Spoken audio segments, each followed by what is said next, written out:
Bueno.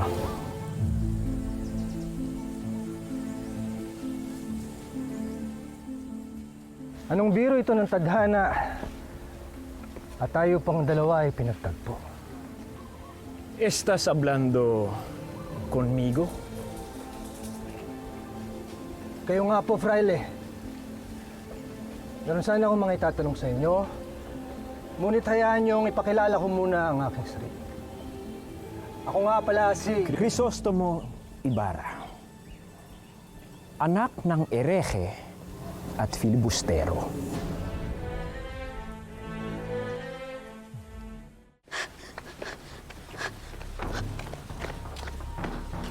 Mawalang galang na po, Padre. Ngunit hindi po masamang tao ang aking ama. Sinasabi mo bang kasinungalingan ang mga nagawa niya? Ayun. Que la gente que se queja de él es mentirosa? Wala po ako dito kaya hindi ko alam kung sino ang mga tinutukoy ninyo. Kaya't hindi ko rin batid kung ano ba talagang pagkakasala ang nagawa ng aking ama. Upang maging ang kanyang libingan at bangkay ay hindi binigyan ng paggalang at sinalaula pa. Kaya't uulitin ko ang aking tinatanong, Padre. Ano ang nagawang kasalanan ng aking ama upang maging ang kanyang karapatan sa pagkakaroon ng disenteng libing ay pinagkait niya pa sa kanya?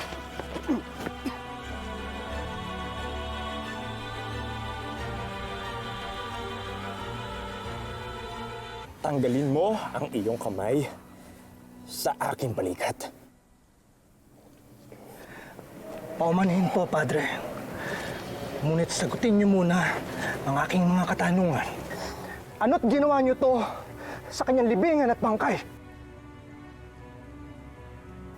Amigo, no hagas esto. Huwag kang mag-ipon ng kaaway dito. Ngunit wala akong ginagawang masama, Fidel. Nagtatanong lamang ako sa kanya. Ulitin ko ang tanong ko, Padre. Anong kasamaan ang ginawa ng inyong kabanal-banalan sa aking ama? Nagkakamali ka. Wala akong ginawa. Wala. Anong wala? Samantalang nawawala ang kanyang mga labi sa simenteryo at sinasabing pinaanod sa ilog ang kanyang bangkay. Anong kasalanan ang maaaring gawin ng isang tao upang ituring niyo siyang mas mababa pa sa hayop? Nagkakamali ka. Hindi ako.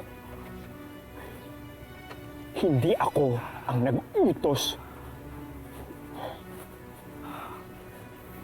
Kung kailan? Ay sino? Ang pinalitan ko. Si Padre Damaso. Siya ang nagnais lapastanganin ang bangkay ng patay